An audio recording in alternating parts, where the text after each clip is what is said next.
saya Mardianto Sumanung Khalid. NPM saya 20 10 01 52 11 21 4. Baik, saya dari Fakultas Teknik Sipil Perencanaan di Universitas Unpad. Saya di kelas 1E dengan mata kuliah Bahasa Indonesia. Dosen pengampu saya Bapak Rio Rinaldi, SPD MPD. Jadi kali ini saya akan membahas tentang sejarah kedudukan bahasa Indonesia, penggunaan huruf kapital, paragraf yang efektif, kalimat efektif, tanda baca. Jadi kita bahas pada 5 topik. Yang pertama kita bahas sejarah kedudukan bahasa Indonesia. Kita telah mengetahui bahasa Indonesia ditentukan sebagai bahasa kesatuan Sunda Pemuda pada tahun 1908 dan dikukuhkan sebagai bahasa negara pada tahun 1945. Jadi pada tahun 1928 bahasa Indonesia ini sudah ditetapkan di negara kita, yaitu negara Indonesia. Jadi bahasa Indonesia ini harus wajib kita pahami atau kita pelajari, karena bahasa Indonesia ini sangat penting untuk kita sebagai bangsa, sebagai orang Indonesia, sebagai negara Indonesia. Bila saya akan memberikan contoh satu penggunaan bahasa daerah satu dengan daerah yang lain. Contohnya Mentawai dan Minang. Orang Minang atau orang Mentawai bilang dari mana saja. Jadi orang Minang tersebut menjawab apa yang diucapkan. Jadi mereka itu saling tidak mengerti bahasa mereka tersebut karena mereka tidak memahami bahasa Indonesia. Mereka tidak tahu menyebutkan bahasa Indonesia. Disitulah mereka bingung, saling bingung. Begitu pentingnya bahasa Indonesia di negara kita, yaitu negara Indonesia tersebut sendiri. Jadi intinya kita harus mempelajari bahasa Indonesia. Sebagai rakyat Indonesia kita harus pandai berbahasa Indonesia supaya tidak ada kesalahpahaman antara kita dengan yang lain. Next, 2. Huruf kapital. Yang kedua, penggunaan huruf kapital. Penggunaan huruf kapital atau huruf besar dipakai sebagai huruf pertama pada kata awal kalimat. Setelah petikan langsung, huruf kapital dipakai sebagai huruf pertama semua unsur nama resmi negara. Contohnya di Sekolah Saputra. Di Sekolah Saputra itu N-nya itu menggunakan huruf kapital, Saputra S-nya itu menggunakan huruf kapital. Dan huruf kapital ini mempunyai rumus, yaitu Najabang Ge Saka. Jadi saya akan menjelaskan nah itu apa. Nah itu adalah perubahan nama. Contohnya John Ladian dan Pak Sapromo. John itu J-nya itu besar, Ladian itu L-nya itu kapital. Dan Pak Sapromo, dan itu huruf biasa, huruf kecil. Pak Sapromo, P-nya itu, Pak itu, P-nya itu huruf kapital, S-nya itu huruf besar. Jadi selanjutnya Jampang, jabatan atau pangkat, jabatan pangkat. Contohnya Inspektur Jenderal Polisi Ijal Pol Suherman. Jadi kalau inspektur itu huruf kecil semua, jenderal J-nya itu huruf besar, huruf kapital. polisi, injil, polisi, P-nya itu besar atau kapital, injilnya itu I-nya itu kecil, huruf kapital. Supraman, S-nya itu besar, Pol, P-nya itu besar. G, gelar. Contoh Prof. Dr. Insinyur H. Jurmin MSc MA.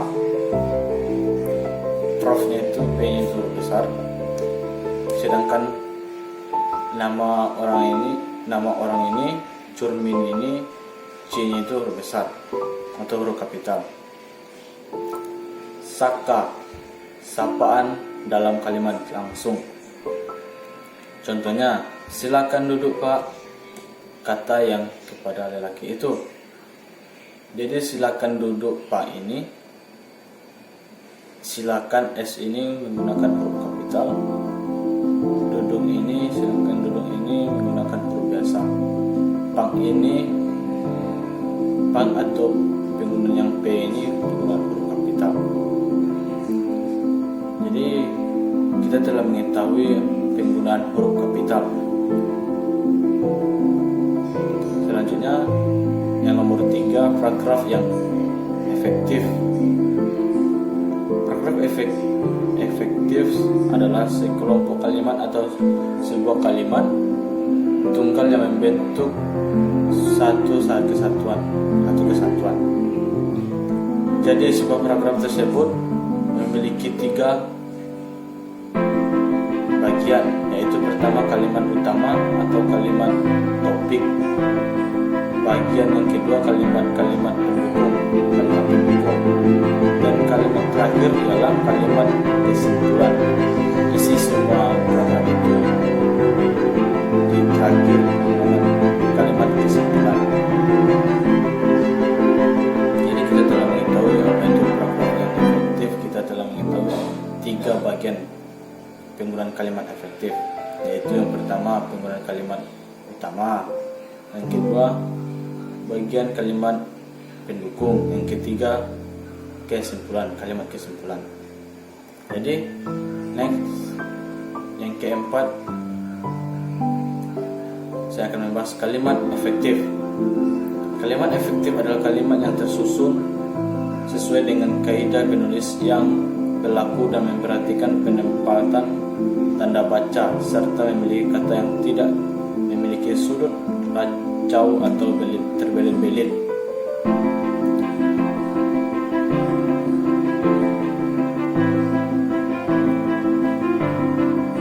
Selanjutnya, penyusunan kalimat efektif.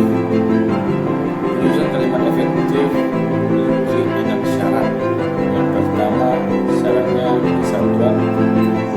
Yang kedua, kehematan. Yang ketiga, keparalelan. Yang keempat, kelogisan. Yang kelima, kepanduan. Yang keenam, ketepatan.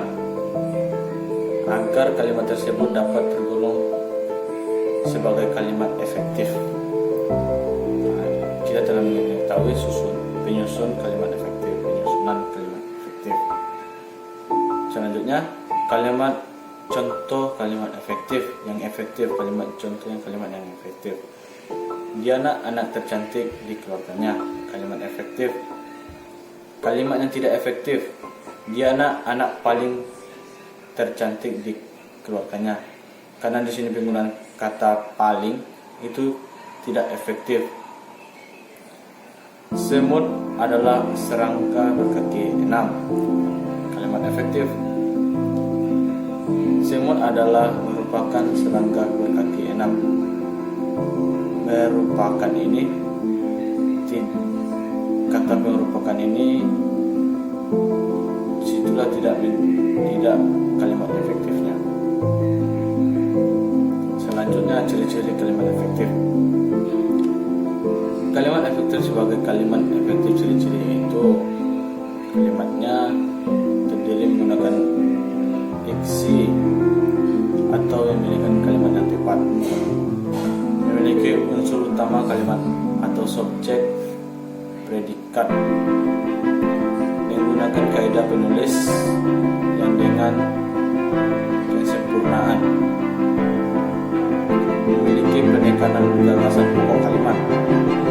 Yang selanjutnya tidak menggunakan kata yang mubazir. Selanjutnya memiliki bentuk bahasa yang konsisten.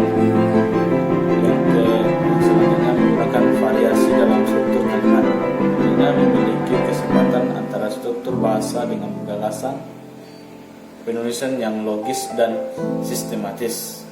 Selanjutnya bersifat kolem. Selanjutnya memiliki kalimat yang varian atau paralel. Selanjutnya kita telah mengetahui penggunaan kalimat efektif, dari pengertian kalimat efektif, penyusunan kalimat efektif, contoh kalimat efektif, ciri-ciri kalimat efektif. Kita telah mengetahui. Selanjutnya yang kelima, yang terakhir, tanda baca, penggunaan tanda baca. Tanda titik, kita telah mengetahui banyak penggunaan tanda baca. Pertama, tanda baca titik. Tanda titik sering dikasih di akhir kalimat. Contohnya, mereka duduk di sana atau mereka duduk di sana. Tanda titik tidak dipakai di belakang alamat surat, tanggal surat. Misalnya, yang terhormat T titik Direktur Tanam Stramel Ezuki dalam diskut nomor 7.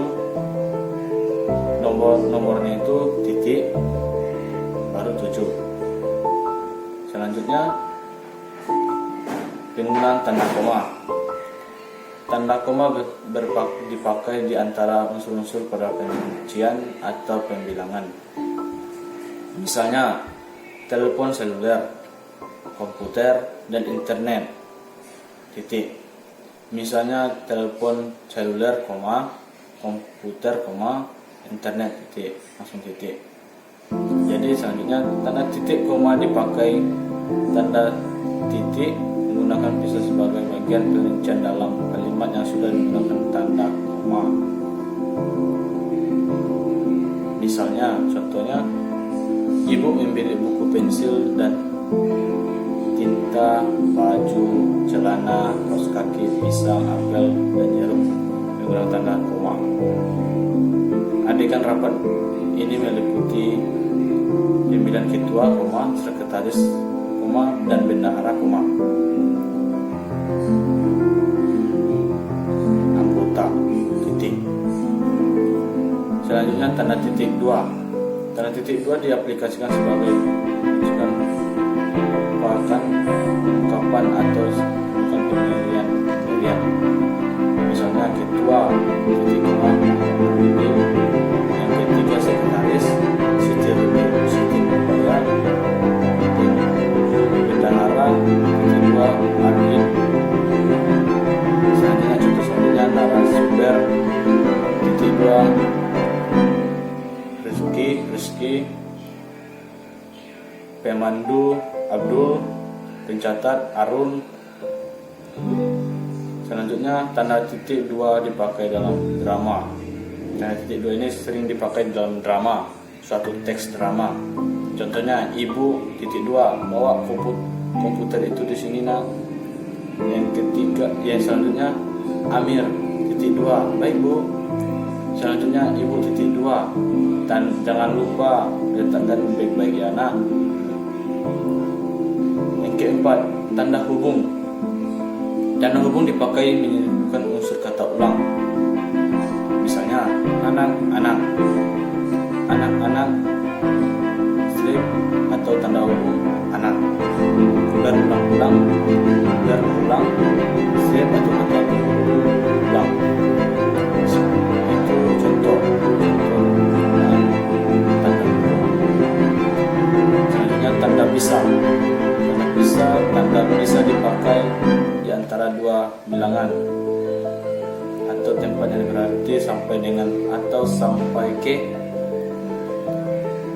Misalnya tahun 2010 strip atau Tanah Pisah 2013 sampai 2013, tanggal 5 sampai 10 April 2013, dan seterusnya.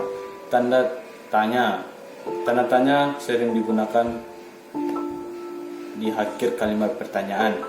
Contohnya, kapan hari libur?